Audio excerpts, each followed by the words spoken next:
एक भी आंसर तुम लोग का पैटर्न सही नहीं है। एग्जाम में ऐसे ही लिखोगे?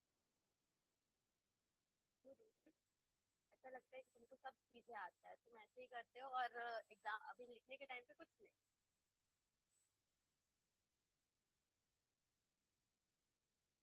तुम्हारा तुम तो 1 घंटा 2 घंटा और 4 घंटा बैठ के लिखते हो, फिर सोच के ये नंबर आता है।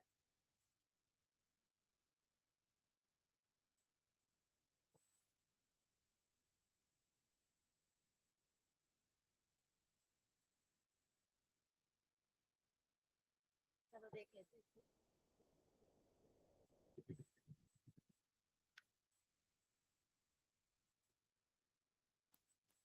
ऑब्जेक्टिव का तो कुछ ना 2/16 या कुछ ऐसा था, बच्चों का दिखाना में सोची थी नेक्स्ट। हाँ आंसर में जो था मैं सोची थी अगले दिन करवाऊंगी और तुम लोग केमिस्ट्री टेस्ट का सब गायब हो गए। देख लो फिर तब तक का हेल्थ में हेल्थ क्या होता है एग्जाम में वही लिख के आना चाहिए। बस वही लिख के आओगे, हेल्थ इज द वेलबींग करके है ना, उसमें तुमको नंबर मिल जाएगा, एक नंबर का भी रहेगा ना, वो नंबर भी कट जाएगा तुम्हारा। इसका वेलबींग कुछ नहीं पता। फिजिकल मेंटल और क्या रहेगा, social wellbeing of an individual. Advantages क्या क्या है इसका? मोर एफिशिएंसी एट वर्क, रिड्यूस करेगा इन्फेंट मोर्टेलिटी को भी और मैटरनल मोर्टेलिटी। इन्फेंट मोर्टेलिटी मतलब बच्चे का डेथ और मैटरनल मोर्टेलिटी मतलब प्रेगनेंसी के टाइम पे जो डेथ हो जाती है। मदर की डेथ की बात हो रही है ना, प्रेगनेंसी किसका है? हे भगवान। चलो ठीक है। फैक्टर्स क्या क्या अफेक्ट करते हैं, पहला क्या रहेगा, पुअर डाइट रहेगा, फिर क्या रहेगा, जेनेटिक डिसऑर्डर, स्ट्रेस और एंजाइटी, और क्या रहेगा, जो भी पैथोजन से इन्फेक्शन कॉज हो रहा है, फिर अनहेल्दी और अनहाइजीनिक फूड और लैक ऑफ फिजिकल एक्टिविटी। ये सारी चीजें क्या कर रही है, हेल्थ को अफेक्ट कर रही है। उसके बाद तुम्हारा क्या है, डिसीजेस। डिसीजेस क्या होता है, क्या होता है डिसीजेस? यहाँ तुम वही देख के बताओगे ना, जो हेल्थ को अफेक्ट कर रहा है, जो कंडीशन हेल्थ को अफेक्ट कर रहा है जो कि एबनॉर्मल है, उसे हम क्या बोलते हैं, डिसीज बोलते हैं। तो डिसीज जो हो रहा है इन्फेक्शियस डिसीजेस है, और क्या रहेगा, नॉन इन्फेक्शियस डिसीजेस है। इन्फेक्शियस डिसीजेस मतलब रुद्र, जब सुनना नहीं है, इधर उधर बात करते रहना तुमको सही है। और अभी तो बात नहीं कर रहे, अभी तो पेपर देख रहे हो, बाद में देखना आराम से। इन्फेक्शियस डिसीजेस मतलब,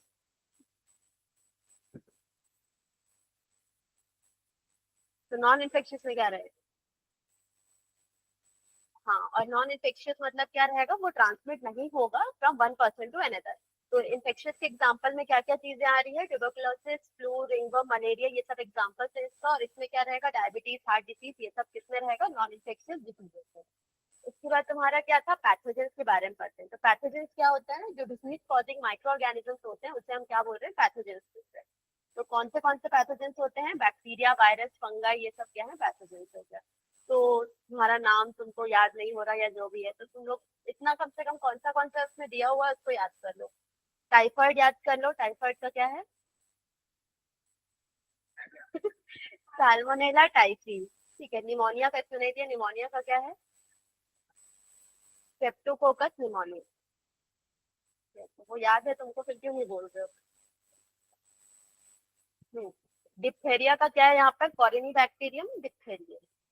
तीन कम से कम यहाँ पर याद कर लो। पहला क्या है, टाइफाइड का, टाइफाइड का क्या है, साल्मोनेला टाइफी। ठीक है, साल्मोनेला टाइफी, ट्रांसमिशन इसका क्या रहेगा, कंटामिनेटेड फूड एंड वाटर है, मेन वाटर से ज्यादा है इसका। ऑर्गन इफेक्टेड कौन सा रहता है इसका, स्मॉल इंटेस्टाइन है। और सिम्टम्स कितने हैं, high fever, weakness, stomach pain, headache, जो भी तुम्हारा इससे नॉर्मल वीकनेस। हाँ होता है, लेकिन वैसा नहीं, स्मॉल इंटेस्टाइन में है तो उससे रिलेटेड जो भी चीजें, जैसे कॉन्स्टिपेशन हो गया, हेडेक हो गया, या तुम्हारा इंडाइजेशन हो गया, ये सारे सिम्टम्स में तुम लिख सकते हो गया। फिर तुम्हारा स्ट्रेप्टोकोकस निमोनिया का, निमोनिया में क्या रहेगा, कौन सा बॉडी मतलब कौन सा बॉडी पार्ट इफेक्ट होता है, लंग्स इफेक्ट होता है। और इसका सिम्टम्स में क्या क्या रहेगा, cough and cold, flu like symptoms जितने भी हैं वो सारे इसमें रहेगी, हेडेक भी रहेगा उसमें भी, और स्नीजिंग, कफ, ये सब चीजें उसमें रहेगा। तो ये मेन 3 तो याद रखो अभी एग्जाम के लिए, ठीक है। और वायरसेस में इन्फ्लुएंजा का क्या रहेगा, चिकनगुनिया, डेंगू, इसका याद रखना। डेंगू का क्या है, फ्लेविराइबो वायरस रहेगा इसका। और इसका तुम्हारा इन्फ्लुएंजा का क्या है, फ्लू का ऑर्थोमाइक्सो वायरस है क्योंकि वायरल डिजीजेस में, और ये ड्रॉपलेट इन्फेक्शन से होगा। स्नीजिंग, इसका फीवर वगैरह सिम्टम्स है। ऑर्गन में इसका क्या रहेगा, नोज, थ्रोट और लंग्स। उसके बाद तुम्हारा डेंगू का मैं बोल रही थी क्या रहेगा, फ्लेविराइबो वायरस है। और इसका पॉजिटिव मतलब ट्रांसमिशन कौन कर रहा है, एडिस एजिप्टी मॉस्किटो रहेगा। इसका मेनली क्या रहता है, इसका प्लेटलेट्स इन द ब्लड जो है वो पूरा कम हो जाता है, बहुत कम हो जाता है इसमें। और सिम्टम्स क्या रहेगा, फीवर, वीकनेस, इसका रहेगा। तो वायरस में अभी फिलहाल के लिए ये याद रखो। और क्या चीज रहेगा, प्रोटोजोन डिसीजेस में हम लोग किसका पढ़ते हैं, मलेरिया का मेन पढ़ते हैं। तो मलेरिया में इसके स्पीशीज है डिफरेंट टाइप्स ऑफ, क्या क्या रहेगा, मलेरिया, वाइवेक्स, और एक क्या रहता है, फैल्सीपैरम। तो फैल्सीपैरम जो है वो मैलिग्नेंट मलेरिया कॉज करता है। मैलिग्नेंट मतलब जो डेथ कॉज करेगा, ठीक है, ये रहता है। और मलेरिया जो है मतलब इससे क्या रहेगा, ये फेटल रहेगा कभी कभी, क्योंकि वो क्या होता है ब्रेन में हो जाता है, उस टाइम पे चढ़ जाता है, फिर क्या हो जाता है वो डेथ हो जाती है पर्सन की। तो वो है। और इसके वेक्टर में कौन सा रहता है, फीमेल एनोफिलिस मॉस्किटो। ये जो स्पोरोजोइट्स रहता है वो प्लाज्मोडियम का 6 से हेल्थी पर्सन में क्या कर रहा है, ट्रांसफर कर रहा है। तो ये मलेरिया का रहता है। तो मलेरिया में लाइफ साइकिल मेन इसका पढ़ते हैं प्लाज्मोडियम का। तो ये कंप्लीट होता है किसमें, 2 होस्ट में, इसलिए इसको क्या बोलते हैं, लाइट रिलेटेड रहेगा। पहला क्या रहेगा, प्राइमरी में फीमेल एनोफिलिस, सेक्सुअल फेस रहेगा, एसेक्सुअल जो है वो ह्यूमन है। इसका ट्रीटमेंट में हम क्लोरोक्विन देते हैं, वो रहेगा। और ये प्रिवेंशन में है मॉस्किटो रिपेलेंट यूज करना, स्टैग्नेशन ऑफ वाटर को प्रिवेंट करना। स्टैग्नेशन क्या होता है, हाँ, ये एग्जाम के टाइम पे लिखना जरूर, ठीक है। तुम लोग वर्ड भूल जाओगे उस टाइम पे। नहीं, मैं वर्ड याद दिला रही हूँ, तुम लोग वर्ड नहीं लिखते उस टाइम पे। यूज लैंग्वेज में लिखना बंद करो, इज एंड द लिखना बंद करो, ये बोल, तो तुम लोग लास्ट में वही लिखोगे कि वाटर रिलीज कांस्टेंट या कांस्टेंट जो भी वैसा लिखोगे, सॉरी। बेड नेट यूज करना, वायर्ड नेट वगैरह यूज करना, ये सब। अब मॉस्किटो का लाइफ साइकिल में क्या क्या शुरू होता है, सबसे पहले यहाँ पर क्या रहेगा, मॉस्किटो बाइट कर रहा है तो ह्यूमन स्पोरोजोइड यहाँ इंजेक्ट हो रहा है। इसके बाद वो कहाँ जा रहा है, स्पोरोजोइड लीवर लीवर तक जा रहा है। फिर ये क्या करेगा, यहाँ पर एसेक्सुअली रिप्रोड्यूस करेगा। एसेक्सुअली मतलब क्या होगा, ये सेल बर्स्ट होगी और ये क्या रिलीज करेगा, हाँ, इसको मेरोजोइड्स बोलेंगे, ठीक है, जो स्पोर्स में जाता है। अब मेरोजोइड जो है ये पूरा आरबीसी में पूरा चला जाएगा पूरी तरीके से, फिर ये गैमेट प्रिपेयर करेगा। फिर गैमेट से क्या करेगा, वो एसेक्सुअली जो है वो रिप्रोड्यूस हो रहा है आरबीसी।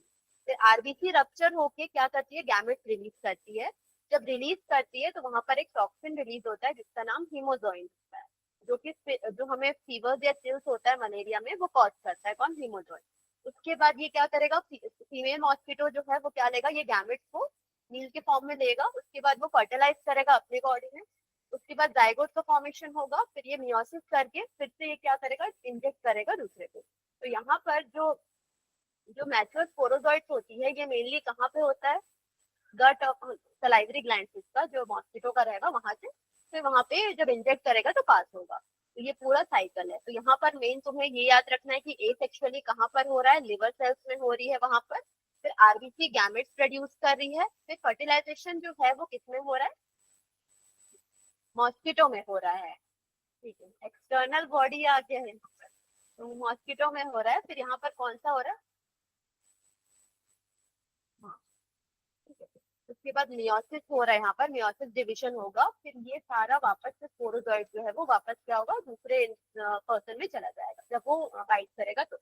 तो यहाँ पर वही मेन याद रखना, और हीमोजोइन के बारे में याद रखना। हीमोजोइन एक ऐसा टॉक्सिन है जो कि क्या कॉज कर रहा है, चिल्स और फीवर कॉज करने में हेल्प।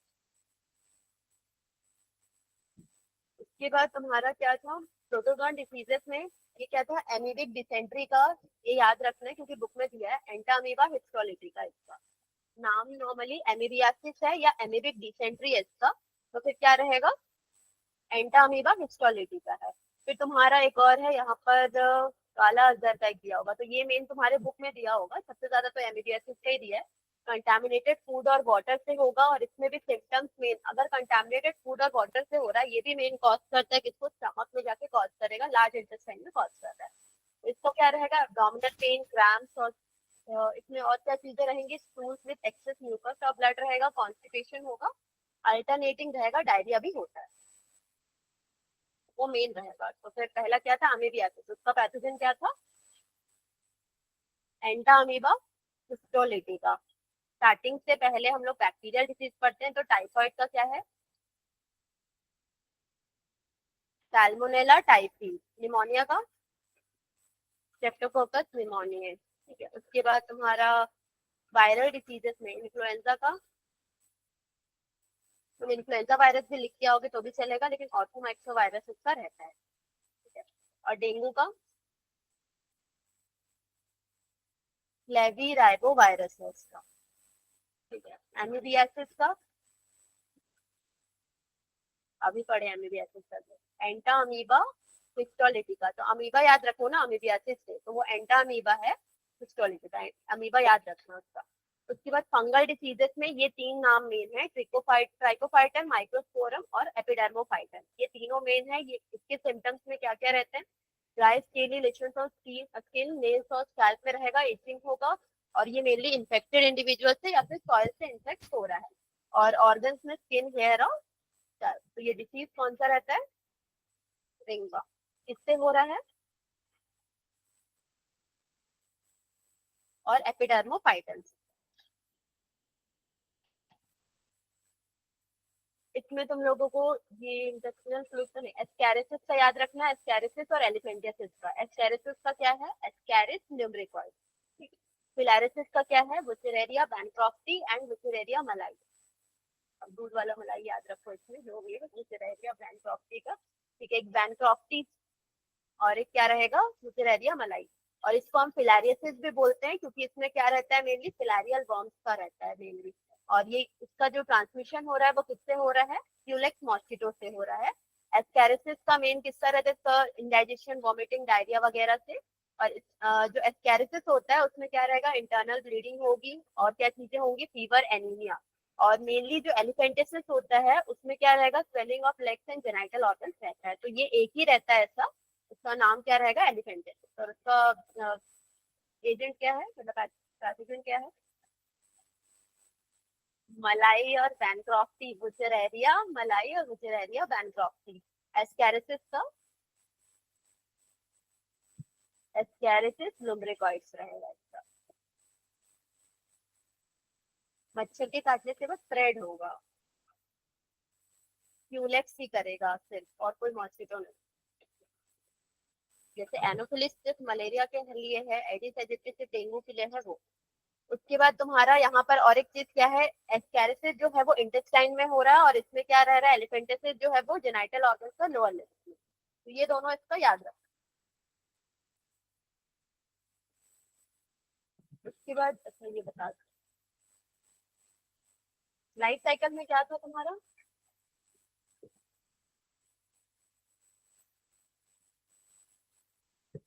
मच्छर तुम्हें काटेंगे, ठीक है। Prevention and control of diseases में याद रखना, पर्सनल हाइजीन रहेगा, वैक्सीनाइजेशन और इम्यूनाइजेशन रहेगा, इराडिकेशन ऑफ वेक्टर्स, मतलब जो भी मॉस्किटो वगैरह उसको इराडिकेट करना, पब्लिक हाइजीन, एंटीबायोटिक्स वगैरह का यूज करना। क्या हो गया प्रणव, और ये क्लोज कॉन्टैक्ट जो रहेगा इन्फेक्टेड पर्सन से, उसको भी प्रिवेंट करना। उसके बाद नेक्स्ट क्या है, types of white blood cells, तुम लोग को बेसिक पिछले साल का 11 का कुछ था, तो वो बता रही थी, ताकि वो हम लोग इम्यून पढ़ता है। तो क्या था, ग्रेनुलोसाइट्स और ए ग्रेनुलोसाइट्स, डब्ल्यूबीसी।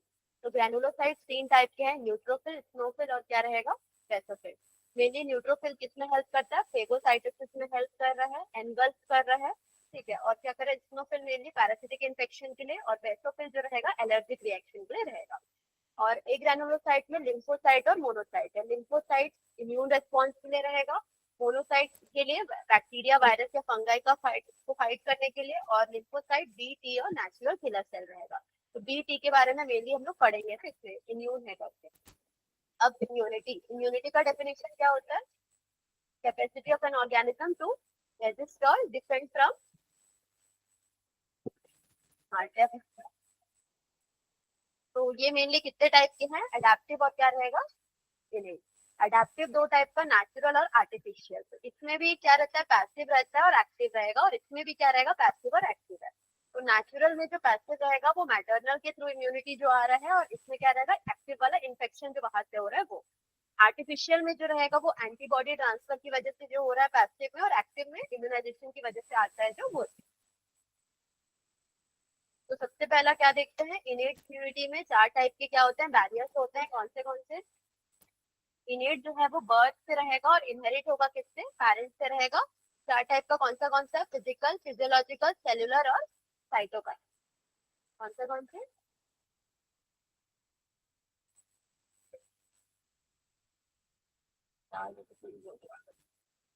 इनेट इम्यूनिटी मतलब पहला फिजिकल बैरियर, मतलब एग्जांपल याद रखना उसका क्या रहेगा, स्किन, ठीक है।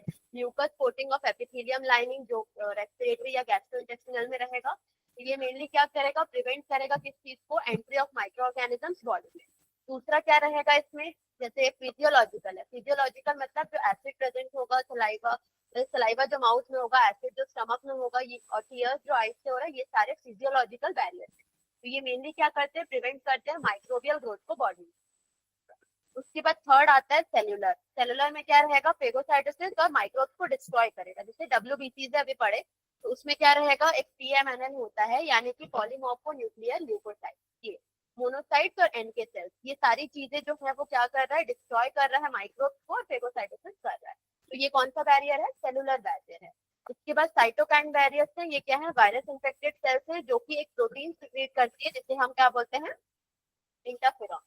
इंटरफेरॉन का अलग से भी क्वेश्चन आता है करके, ठीक है। तो इंटरफेरॉन मेनली क्या होते हैं, सेलुलर बैरियर्स होती हैं जो कि क्या कर रहा है, वायरस इन्फेक्टेड सेल्स हैं जो प्रोटीन खुद से सिक्रीट कर रही है, उसको हम इंटरफेरॉन बोलते हैं, जो कि नॉन इन्फेक्टेड सेल्स को आगे वायरल इन्फेक्शन से बचा रहा है। वायरस खुद सिक्रीट कर रहा है अपने कोड से, उसे हम इंटरफेरॉन बोल रहे हैं, जो कि फर्दर इन्फेक्शन से बचा रहा है। उसको हम कौन सा बैरियर बोलते हैं, साइटोकाइन। पहला का फिजिकल का एग्जांपल में स्किन, म्यूकस कोटिंग, और फिजियोलॉजिकल में एसिड इन द स्टमक, और क्या रहेगा, टीएस्ट्रोमाइड, और क्या रहेगा, सलाइवा इन द माउथ है। सेल्यूलर में क्या रहेगा, WBC जितने भी हैं, और साइटोकाइन में क्या रहेगा, इंटरफेरॉन्स।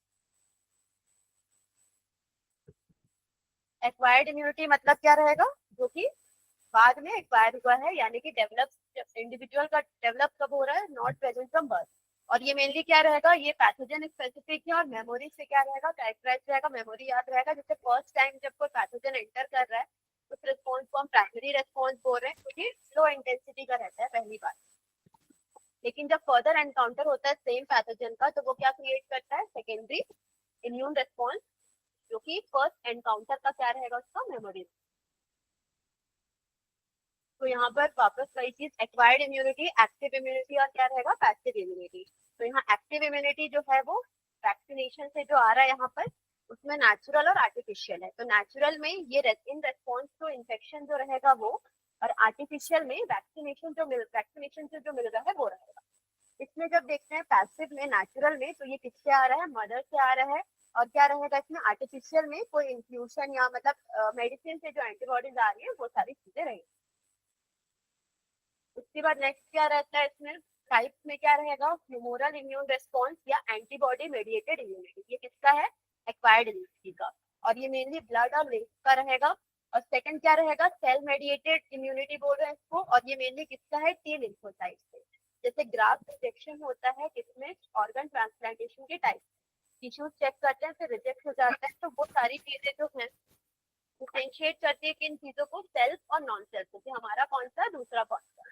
ये सब क्या है, due to cell mediated immunity की वजह से होता है। नेक्स्ट क्या रहेगा, इम्यून रेस्पॉन्स जो है वो 2 टाइप के लिम्फोसाइट से प्रोड्यूस हो रहा है। पहला कौन सा है, बी लिम्फोसाइट, और दूसरा कौन सा है, टी लिम्फोसाइट। तो यहाँ पर जो बी सेल्स है वो आर्मी ऑफ प्रोटीन जो है वो सिक्रीट कर रही है, जिसे हम क्या बोलते हैं, एंटीबॉडीज जो प्रोड्यूस हो रहा है। और टी लिम्फोसाइट जो है वो मेनली क्या करता है, हेल्प करता है बी सेल्स को कि वो एंटीबॉडीज को प्रोड्यूस करे। वो अलग अलग टाइप के होते हैं, टी हेल्पर सेल्स और टी साइटोटॉक्सिक या किलर सेल्स होते हैं। तो mainly T cell B cell को हेल्प कर रहा है ताकि वो क्या प्रोड्यूस कर सके, एंटीबॉडी प्रोड्यूस कर सके। तो ये तुम्हारा क्या रहेगा, टी सेल रिसेप्टर और टी सेल रिसेप्टर, इसी को हम पढ़ते हैं आगे। तो 2 लाइट चेन्स रहते हैं इसमें, और 2 क्या रहता है, हेवी चेन्स रहता है। ये हेवी चेन है, और यहाँ पर क्या रहेगा, 2 लाइट चेन्स रहता है। अच्छा, इनेट इम्यूनिटी और अडेप्टिव इम्यूनिटी क्या है मेन? इनेट मतलब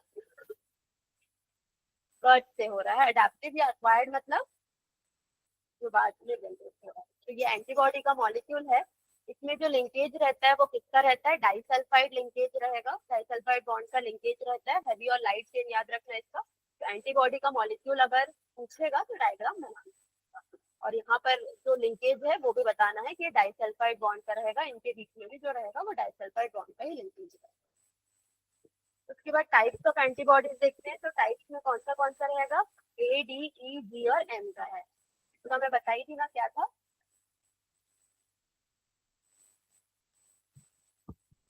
गेम की जगह गेम कर सकते हो तुम लोग उसको, तो ये रहेगा GAMET, याद रखना।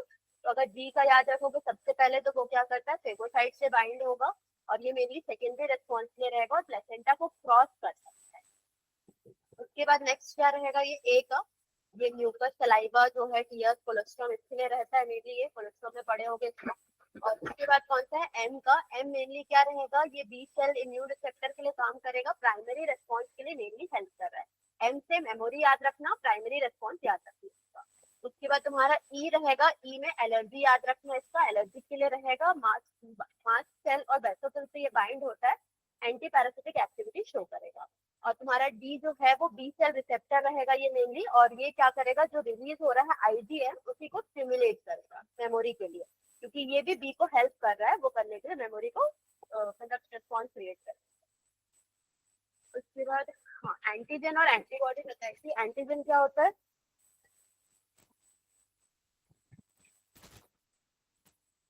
हाँ, ऐसे जो इम्यून रेस्पॉन्स को ट्रिगर करता है, मतलब क्रिएट होने के लिए ट्रिगर कर रहा है। और एंटीबॉडी का मतलब क्या हो रहा है? जो खुद इम्यून रेस्पॉन्स को क्रिएट कर रहा है, जो प्लाज्मा सेल से ही क्रिएट हो रहा है। तो ये तुम लोग को रिवाइज कर रहा है, का डिफरेंस देख लो एक बार फिर भी। इनेट का क्या रहेगा? जो already present in the body, और ये फॉरेन सब्सटेंस है, और ये नॉन स्पेसिफिक है, और ये स्पेसिफिक रहेगा, और ये रैपिड रहेगा, ये स्लो रिएक्शन इसका रहेगा, और ये लिमिटेड रहेगा, और इसमें क्या रहेगा? हाई पोटेंशियल डेवलप होने की, और इसके बाद इसमें कोई मेमोरी नहीं रहेगा, और इसमें लॉन्ग टर्म मेमोरी रहेगा। और इसमें जो हाइपर सेंसिटिविटी की बात करते हैं, रिएक्शन इसमें नहीं होंगे एलर्जिक, और इसमें क्या रहेगा? डिले हो सकता है या इमीडिएट भी रिस्पॉन्स में क्रिएट हो सकता है। बैरियर्स का तुम लोग का वैक्सीनाइजेशन का है ना? वैक्सीनाइजेशन और इम्यूनाइजेशन का मतलब क्या होता है? वैक्सीनाइजेशन और इम्यूनाइजेशन मतलब क्या है? मेमोरी क्रिएट करना उनके अंदर, ठीक है। तो वैक्सीन जो मेनली क्या होता है? डेड या वीकेंड पैथोजन होता है, या प्रोटीन होता है, जो कि किससे प्रोड्यूस हो रहा है? पैथोजन से ही प्रोड्यूस होगा। जब उसको पर्सन में इंड्यूस करेंगे तो एक रिस्पॉन्स क्रिएट करता है, तो डेड वाला रहेगा वो। तो वैक्सीन जो प्रोड्यूस कर रहा है एंटीबॉडी को, वो मेनली टॉक्सिन या पैथोजन का पूरी तरीके से डिलीट कर दे रहा है, और प्रोड्यूस कर रहा है बी सेल और टी सेल्स को। तो ये रिकॉग्नाइज करेगा पैथोजन को, फिर लेटर उसको एनकाउंटर करेगा, और उसको क्या करेगा? एंटीबॉडीज प्रोड्यूस करेगा। तो वैक्सीनेशन मेनली क्या प्रोवाइड करती है? Active immunity. अगर फास्ट इम्यून रिस्पॉन्स चाहिए है, जो कि प्रिपेयर मतलब एंटीबॉडी या एंटी टॉक्सिन से, तो उसको हम इंजेक्ट करेंगे, जैसे टिकनेस इन्फेक्शन में होता है। तो ये क्या रहेगा? Passive immunisation.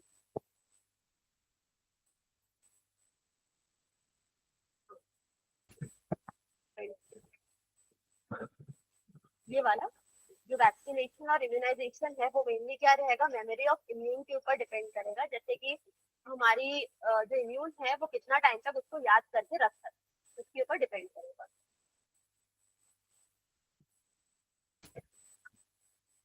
जो वैक्सीन होता है वो पैथोजन, जो मरा हुआ पैथोजन रहता है उसी से ही बनता है, तो वो डेड या वीकेंड पैथोजन ही होता है, उसी को हमारे अंदर डाला जाता है।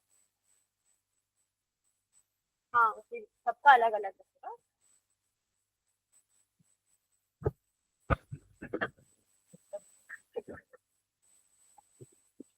हाँ हाँ, उसी का एक्चुअली प्रोटीन कोड को हटाते हैं, और डेड वाला जो पार्ट रहता है उसी को ही हम लैब में वर्क करके फिर उसको वैक्सीन प्रोडक्शन करवाते हैं। और कोलोस्ट्रम जो चाइल्ड को दिया जाता है फर्स्ट लैक्टेशन में, वो कौन सा एंटीबॉडी देता है? IgA दे रहा है, किससे? मदर से टू द चाइल्ड, ताकि वो प्रोटेक्ट कर सके पैथोजन, इसमें भी इम्यून रिस्पॉन्स क्रिएट हो रहा है। और दूसरा इसमें एग्जांपल में क्या रखना कि रिकॉम्बिनेंट DNA टेक्नोलॉजी होता है, ये क्या किया है? जो भी जितने भी एंटीजेनिक पॉलीपेप्टाइड्स है, पॉलीपेप्टाइड्स का पैथोजन मतलब जो भी इसके प्रोटीनेशियस पार्ट्स और पैथोजेंस के बैक्टीरिया या ईस्ट में उसका प्रोडक्शन जो है वो इसमें हेल्प किया है। कौन? Recombinant DNA technology.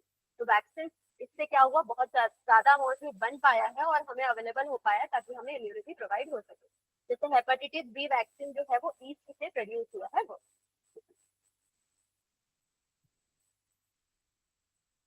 वैक्सीन तो प्रोवाइड करा रहे हैं और इम्यूनाइजेशन हमारी बॉडी से जो इम्यून रिस्पॉन्स क्रिएट हो रहा है उसको। हाँ, इम्यूनाइजेशन अंदर चाहिए, इसी के बेसिस पे डिपेंड करेगा कि वैक्सीन कितना टाइम करता है हमारी बॉडी में। वही तो पहला लाइन वही था। एलर्जीज मतलब क्या होता है? सिंपल ही डेफिनेशन आएगा ना, तुम लोग को क्या है, वाटर एलर्जीज भी बोलेंगे ना तुम लोग क्या। रिएक्शन किसका? इम्यून सिस्टम का। कहाँ से? कुछ एंटीजेंस, जो भी सराउंडिंग एंटीजेंस है उससे हम एलर्जी बोल रहे हैं। एलर्जेंस क्या होते हैं? जो एलर्जीज कॉज करता है उसे हम एलर्जेंस बोल रहे हैं। Pollen grains, animal dander, gene, nail polish, ये सब चीजें जो है वो एलर्जीज के लिए रहेगा, कॉज करता है। तो इसमें मेनली कौन सा एंटीबॉडी है? आईजीई रहता है एलर्जीज के लिए। सिम्टम्स क्या क्या रहता है? Sneezing, watery eyes, rashes, runny nose, ESMA रहेगा, रिलीज ऑफ हिस्टामिन और क्या रहेगा? सेरोटोनिन। मेनली हिस्टामिन का याद रखना है इसमें, जो कहाँ से हो रहा है? फ्रॉम द मास्ट सेल्स जो है वो प्रोड्यूस हो रहा है। इसके बाद ड्रग्स दिया जाता है जैसे एंटीहिस्टामिन या स्टेरॉइड या एड्रेनालिन, ताकि इन सिम्टम्स को रिड्यूस कर सके। एलर्जी, हाँ, एंटीहिस्टामिन, सेरोटोनिन, सेरोटोनिन नहीं, एंटीहिस्टामिन और ड्रग्स जो है, सेरोटोनिन और वो तो प्रोड्यूस हो रहा है। ऑटो इम्यून का मतलब क्या रहेगा? हमारे खुद के, हाँ, तो यहाँ पर मेमोरी बेस्ड जितने भी एक्वायर्ड इम्यूनिटी है हायर वर्टिब्रेट्स में वो किसके ऊपर बेस्ड है? जितने भी फॉरेन पैथोजेंस के ऊपर, सेल्स को जो नॉर्मल है। और जैसे हायर वर्टिब्रेट जो है वो फॉरेन मॉलिक्यूल्स को भी डिस्टिंग्विश कर रही है और फॉरेन ऑर्गेनिज्म जितने भी है सबको। तो यहाँ पर कुछ जेनेटिक या कुछ अननोन रीजन की वजह से क्या होता है, हमारी बॉडी जो है वो क्या करती है? अटैक करती है किस चीज को? अपने खुद के सेल्स को, और डैमेज करती है उसको। तो उसको हम कौन सा डिसीज बोलते हैं? ऑटो इम्यून डिसीज बोलते हैं। तो रिमोटॉइड आर्थराइटिस जो है वो क्या है? ऑटो इम्यून डिसीज है, एग्जाम्पल। उसके बाद तुम्हारा इम्यून सिस्टम में क्या रहेगा? मेन फंक्शन इम्यून सिस्टम का क्या रहता है कि एंटीजन को रिकॉग्नाइज करना और उसको क्या करना? उससे रेस्पॉन्स क्रिएट करना। तो mainly organ transplantation, allergic reaction और क्या रहेगा? ऑटो इम्यून डिसीज में ये सब रहेगा। लिम्फॉइड ऑर्गन, टिश्यूज और सेल्स जो है वो इम्यून सिस्टम के क्या है? पार्ट है।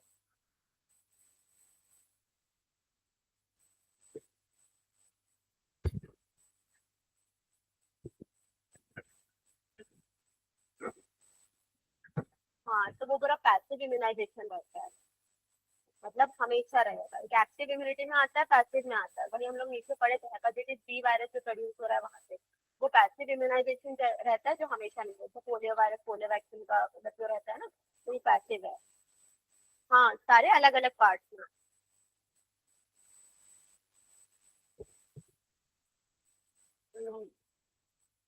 प्राइमरी लिम्फोइड ऑर्गन देखते हैं, इसका मतलब क्या होता है? जहाँ पे इमैच्योर जितने भी लिम्फोसाइट्स हैं ये क्या प्रोड्यूस कर रहे हैं? Antigen specific lymphocyte. एग्जाम्पल क्या रहेगा इसका? थाइमस और बोन मैरो। कौन सा? प्राइमरी लिम्फोइड ऑर्गन का एग्जाम्पल में क्या क्या आएगा? थाइमस और बोन मैरो। बोन मैरो मतलब मेन लिम्फोइड ऑर्गन है, यहाँ पर ब्लड सेल्स और लिम्फोसाइट्स में फॉर्म हो रहा है। थाइमस जो है वो हार्ट के पास है, बीनीथ द चेस्ट। तो ये दोनों जो है वो क्या होती है? Primary lymphoid organ. इसके बाद तो हाँ, टी सेल्स प्रोड्यूस करेगी, वहां से इम्यून मेन रहता है ना। हाँ, यहाँ लिम्फोसाइट्स का फॉर्मेशन हो रहा है, लेकिन यहाँ पर ये टी सेल्स और ये बी सेल्स का रहता है, दोनों का अलग रहता है। टी सेल्स क्या कर रहा है? हेल्प कर रहा है बी सेल्स को ना, तो यही तो हेल्प करेगा। उसके बाद सेकेंडरी लिम्फोइड ऑर्गन का देखते हैं, तो इसके एग्जांपल में क्या क्या रहेगा? इसमें एग्जांपल में क्या है? Lymph nodes, spleen, tonsils, appendix और क्या है? Tears, patches of small intestine एक रहता है विलाई के पास, मतलब वहां पर रहता है। तो सेकेंडरी लिम्फोइड में क्या रहेगा? जो इंटरैक्ट करता है किसके साथ? एंटीजन के साथ, और फिर क्लोनिंग करता है, मल्टीप्लाई होता है। तो इसमें पहला आएगा स्प्लीन। हम पढ़ते हैं स्प्लीन में क्या होता है? फेगोसाइटोसिस मेनली इसका रहेगा। फेगोसाइट्स और लिम्फोसाइट्स रहते हैं, ये ग्रेवयार्ड ऑफ आरबीसी, यानी कि आरबीसी वहाँ ट्रैप हो रहा है और वहां पर उसकी डेथ हो जाती है, तो इसको रिजर्वायर ऑफ एरिथ्रोसाइट्स भी बोल रहे हैं, क्योंकि बहुत अमाउंट में वहां पर आरबीसी प्रेजेंट है। इसके बाद लिम्फ नोड्स का देखते हैं, तो कुछ स्ट्रक्चर्स प्रेजेंट होती है किसमें, लिम्फेटिक सिस्टम में। वो मेनली क्या करती है, माइक्रोब्स को ट्रैप करती है जो क्या कर रहा है, लिम्फ में एंटर कर रहा है हमारी बॉडी में। तो इम्यून रिस्पॉन्स वहां पर भी क्रिएट हो रहा है। एंटीजन जैसे ही ट्रैप होगा वहां पर इम्यून रिस्पॉन्स क्रिएट होगा लिम्फ नोड्स में। तो यहाँ पर जितने भी लिम्फ नोड्स है, बीच बीच में बहुत सारे लिम्फ नोड्स है, पूरे लिम्फेटिक सिस्टम। तो यहाँ पर टॉन्सिल्स, थाइमस, स्प्लीन यहाँ पर प्रेजेंट है, लिम्फ नोड्स, फिर यहाँ पर बोन मैरो जो है वो वहां पर जनरेट। लिम्फोसाइट्स का बताई थी, बी सेल और क्या रहेगा, टी सेल। तो यहाँ पर एंटीबॉडीज का क्या रहेगा कि जो बी सेल्स है यहाँ पर ये प्लाज्मा सेल से जाके अटैच हो रही है पूरा। और टी सेल दो टाइप का, हेल्पर टी और साइटोटॉक्सिक का। तो हेल्पर टी सेल में यहाँ पर रिसेप्टर्स होती हैं जो कि CD4 रिसेप्टर है, और साइटोटॉक्सिक में एक रिसेप्टर होता है जो CD8 होता है, जो बाइंड होता है वहां पर किसी के साथ, जो बाइंड होगा वो रिसेप्टर से होगा उससे। तो दोनों में डिफरेंस वही रहता है। कोई एंटीजन आके बाइंड होगा ना एंटीबॉडीज के साथ, तो वो चीज रहेगा। तो ये हेल्पर टी सेल्स में CD4 नाम का है और उसमें CD8 रहता है। ये दोनों है वो चीज को बता रहे हैं कि ये टी सेल का मेन रिसेप्टर्स है, यहाँ से आके बाइंड होगा, दोनों को मिला के ये बाइंड होता है एंटीजन आके। उसके बाद तुम्हारा लिम्फॉइड ऑर्गन्स का, जहाँ पर लिम्फॉइड ऑर्गन्स क्या होते हैं, जहाँ पर क्या रहेगा, ऑर्गन्स का ओरिजिन, मैचुरेशन, प्रोलिफरेशन होगा लिम्फोसाइट्स का, उससे हम क्या बोलते हैं, लिम्फॉइड ऑर्गन। दो टाइप के, प्राइमरी और सेकेंडरी। वो चीज हम पढ़ चुके ना, प्राइमरी और सेकेंडरी कौन सा। प्राइमरी में क्या क्या है, बोन मैरो और थाइमस। और सेकेंडरी में स्प्लीन, लिम्फ नोड्स थे, और Peyer's patches of small intestine थे। फिर उसके बाद तुम्हारा मार्ट वाला यहाँ पर आता है, एक उसमें दिया होगा, वो है म्यूकोसल एसोसिएटेड लिम्फॉइड टिश्यू। ये क्या है, म्यूकोसल लाइनिंग में होता है डाइजेस्टिव ट्रैक्ट के, रेस्पिरेटरी ट्रैक्ट और यूरिनोजेनाइटल का, जिसे हम क्या बोलते हैं, म्यूकोसल एसोसिएटेड लिम्फॉइड टिश्यू। ये मेनली 50% होता है लिम्फॉइड टिश्यू के ह्यूमन का है। उसके बाद तुम्हारा HIV का आता है।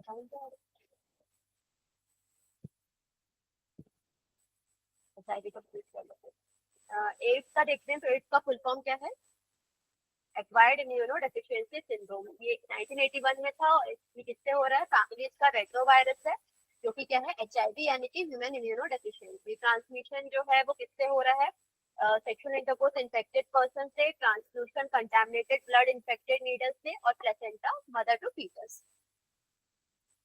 अब HIV का यहाँ पर क्या रहेगा, ये पूरा क्या है, इसका डायग्राम है HIV का। इसमें अलग अलग चीजें, इसका एनवेलप जो है वो किससे बना है, लिपिड से बना रहता है, प्रोटीन से है इसमें। तो अलग अलग है, मैट्रिक्स प्रोटीन में P17 है, GP का इसमें ग्लाइकोप्रोटीन प्रेजेंट होती है। तो जो ग्लाइकोप्रोटीन का है 120 है, और GP41 का है वो मैं बताई हूँ इसमें।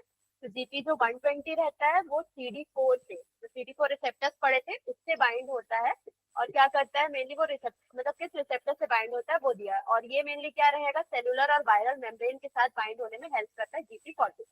तो यहाँ GP120 दिया है, GP41 दिया है।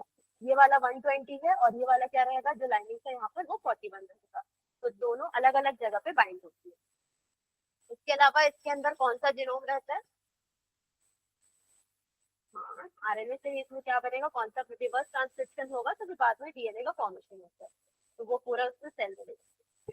तो यहाँ पर कुछ ग्रेटर रिस्क में रहते हैं, people having sex with multiple partners हो गया, या फिर ड्रग एडिक्ट्स जो ड्रग्स ले रहे इंजेक्शन से, या फिर जो रिपीटेड ब्लड ट्रांसफ्यूजन कर रहे हैं, या फिर children born to infected women. तो ये सब रहेगा उसमें।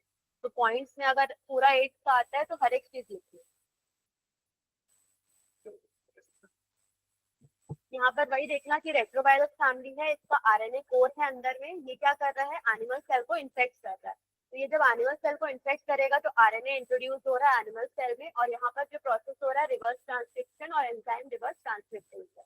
तो ये वायरल DNA जो है वो यहाँ पर जा रहा है, RNA से DNA बन गया, DNA कहाँ जा रहा है, न्यूक्लियस से एनिमल सेल से। तो यहाँ पर क्या हो रहा है, DNA से फिर क्या बन रहा है, RNA बन रहा है। तो यहाँ पर ट्रांसक्रिप्शन हो रहा है, फिर यहाँ पर ये प्रोड्यूस हो रहा है, फिर नए वायरस का प्रोडक्शन हो रहा है, और नए वायरस जो है वो दूसरे सेल्स को क्या कर रही है, इन्फेक्ट कर रही है। देखिए इसको कोड छोड़ना था अपना, ठीक है, तो यहाँ पर इसको क्या करना था, रिवर्स ट्रांसक्रिप्टेड करना था, फिर इसको इसके अंदर इसी जीनोम के अंदर बनना था। तो हमारे में क्या रहता है कि डीएनए से आरएनए ही बनेगा, मतलब ट्रांसक्रिप्शन के प्रोटीन के लिए। तो डीएनए से आरएनए वापस बनाना पड़ेगा ताकि ये इन्फेक्ट कर पाए, और ये आरएनए ही इन्फेक्ट करेगा क्योंकि वायरस जो है उसका जीनोम आरएनए है करके। तो ये डायरेक्टली इसलिए नहीं कर सकता क्योंकि इसको अपना जो लेयर है वो छोड़ना पड़ता है जब एनिमल सेल के अंदर आता है, तो उसका एनवायरमेंट जो है उस हिसाब से नहीं रहता है, तो आरएनए प्रोटीन को हट जाता है, फिर हमारे जीनोम में एंटर करने के लिए उसको करना पड़ेगा। तो ये पूरा प्रिवेंशन में देख लेना, इसका फुल फॉर्म क्या रहता है। हाँ, ये सारे इंपॉर्टेंट है ताकि एड्स के बारे में एजुकेशन और क्या क्या करें, इसमें स्प्रेड को कैसे रोके, यूज ऑफ डिस्पोजल नीडल्स और syringes, routine blood checkup, contraceptive measures, condom और सपोर्टिंग जो भी डिवाइसेस है, और ड्रग अब्यूज को, और डायग्नोसिस मेनली किससे होता है, ये एलिसा से। एलिसा का full form enzyme link immunosorbent acid, ठीक है, इससे इसका डायग्नोसिस होगा। उसके बाद ट्रीटमेंट, इसमें एंटी रेट्रोवायरल ड्रग्स होती हैं, वो सारी चीजें होती है। सिर्फ क्या करता है, पेशेंट की लाइफ को वो इंक्रीज करता है बट डेथ को प्रिवेंट नहीं कर सकता। अभी तो आया है इसका पता करते हैं।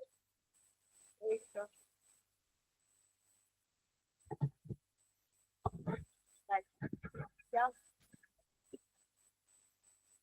हो रहा है, बोल रहे हैं तभी आया हुआ है। कैंसर तो अभी तक पूरा वैसे डेवलप नहीं हुआ है,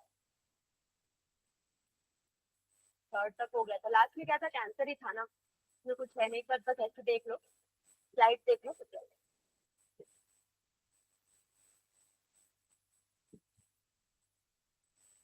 मेटास्टेसिस जो होता है वो है उसमें कॉन्टैक्ट इनहिबिशन, एक डेफिनेशन है उसका।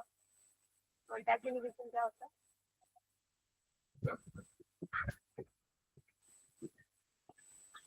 देखिए कैंसर का एक भी सेल अगर बॉडी में रह गया तो वो फैलेगा, कितना भी कोशिश कर लो।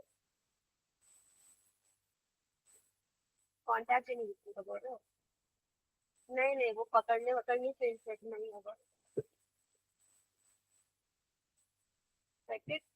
इन्फेक्टेड रीजन से तुम सेल्फ ट्रांसफर करने जाओगे तो नहीं होगा क्या,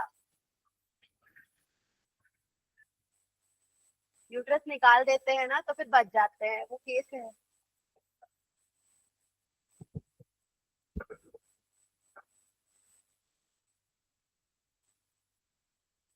सही स्टेज पे यूट्रस निकाल देते हैं तो प्रॉब्लम नहीं होता, जैसे अल्सर अल्सर स्टेज रहता है उसके बाद तो कैंसर में इसमें प्रॉपर्टी में तुम लोग कॉन्टैक्ट इनहिबिशन याद रखना कि क्या रहता है, नॉर्मल सेल्स की प्रॉपर्टी होती है जो कि दूसरे सेल्स के साथ आएगा और उसके अनकंट्रोल ग्रोथ को क्या कर रहा है, इनहिबिट कर रहा है।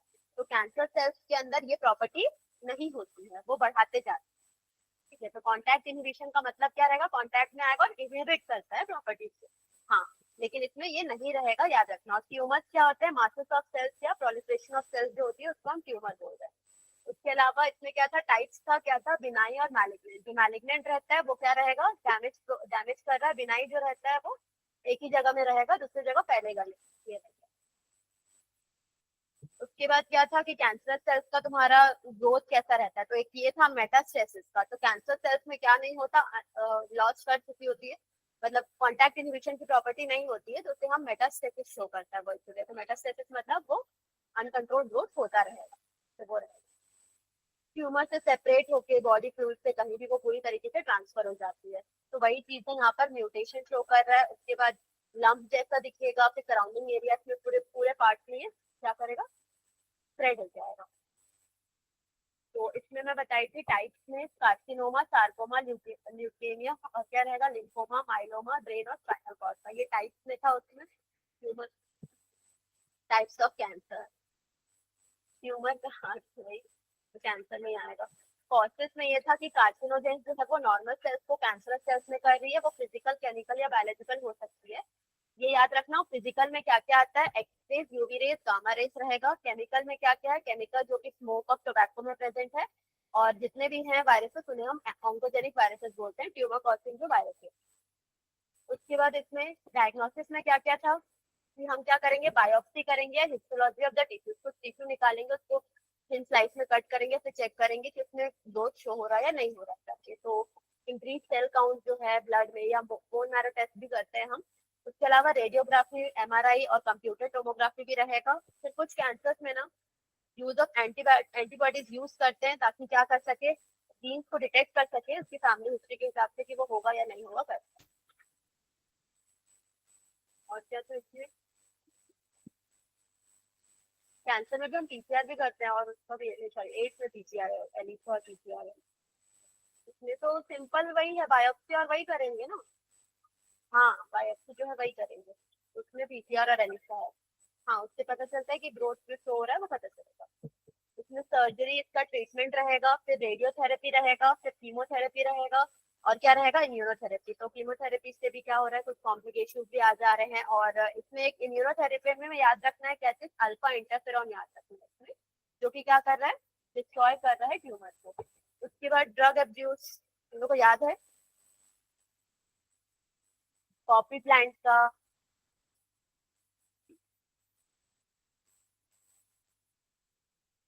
मॉर्फिन और हाँ जो ये तुम्हारा कैनाबिनॉइड्स वाला एक था, जो ग्रुप ऑफ केमिकल्स थे जो इंटरेक्ट कर रही थी कैनाबिनॉइड रिसेप्टर्स के साथ, और मेनली ये किसमें रहेगा, मतलब अफेक्ट करेगा मेनली ये ब्रेन में। तो कैनाबिनॉइड ऑब्टेन कहाँ से हो रहा है, प्लांट कौन सा, कैनाबिस सटाइवा। तो ये इसका नाम याद रखना, इसको हम इनहेलेशन या ओरल इंजेक्शन से भी ले रहे हैं, जो मैरिजुआना हशीश चरस गांजा ये सब चीजें। उसके बाद उसके बाद कोका अल्कलॉइड या कोकेन जो रहेगा वो कोका प्लांट किससे आ रहा है, रेट्रोजाइलम कोका से आ रहा है, जो कि नेटिव है साउथ अमेरिका का। तो कोकेन जो है उसे हम कोक या क्रैक भी बोल रहे हैं, जो कि क्या हो रहा है स्नॉटिंग से लिया जाता है। हाँ हाँ कहीं तो ग्रोथ होता ही है। तो ये मेनली क्या करता है, ये स्नॉटिंग से लिया जाता है, और ये मेनली ये नेटिव है। नेटिव जानते हो ना, तुम्हारा नेटिव प्लेस जो होता है वैसा जहाँ से जन्म हुआ रहता है वो। तो ये मेनली क्या कर रहा है, सेंट्रल नर्वस सिस्टम पे एक्शन कर रहा है, और मतलब एनर्जी इंक्रीज करने में हेल्प करता है। तो इसके और भी दूसरे वेल नोन प्लांट्स है, हेलुसिनोजेनिक प्रॉपर्टीज का एट्रोपा बेलाडोना, और क्या रहेगा डटूरा बेस का रहेगा। तो ये सारे कैनाबिनॉइड जो हैं वो फोर्थ पर्सन भी यूज करते हैं। हाँ तो ये क्योंकि एनर्जी इंक्रीज कर रहा है ना वो। उसके बाद स्मोकिंग भी एसोसिएटेड है ये सब चीजों से। तो उसमें क्या क्या इफेक्ट कर रहा है, कौन से डिसीजेस हो रही है। तो एक और इसमें क्वेश्चन है, जैसे कि ऑक्सीजन डेफिशिएंसी का जो क्वेश्चन है वो भी नाम बता देती हूँ क्या क्या था इसमें। हाँ एक ये हाँ पॉपी प्लांट का जो पहले था, पॉपी प्लांट का क्या था, पैटेवा सोमनिफेरम था। तो तुम्हारा और एक क्या था, कैनाबिस सटाइवा था। और एक क्या था, कोकेन का जो था एरेथ्रोजाइलम कोका जो था वो था। तो ये तीन इसमें याद रखना। और स्ट्रक्चर भी याद रखने हैं जो एनसीईआरटी में दिए हुए हैं, दो स्ट्रक्चर दिए हुए हैं ना। कौन से